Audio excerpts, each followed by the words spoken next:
નમસ્કાર દર્શક મિત્રો, કચ્છ કેર ટીવી ન્યૂઝમાં આપની સાથે હું છું યશવી મહેતા। બુલેટિન જોતા પહેલા એક નજર આજના સુવિચાર પર। જીવનમાં જે વ્યક્તિ તમને સમજે છે તેને તમારી ચોખવટની કોઈ પણ જરૂર નથી, અને જેઓ તમને સમજતા જ નથી તેઓ તમારી ચોખવટમાં શું સમજશે। તો હવે જોઈએ આજની હેડલાઇન્સ।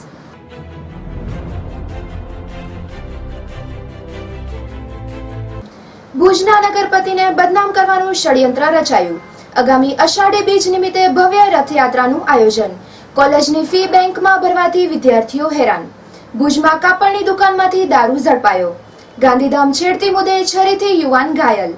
7મા પગાર પંચને કેબિનેટની લીલી ઝંડી। નારાયણપરના યુવાનનું બાઇક સ્લીપ થતા મોત નીપજ્યું। ટ્રાફિક પોલીસ દ્વારા શહેરમાં કાળા કાચ મુદ્દે ઝુંબેશ।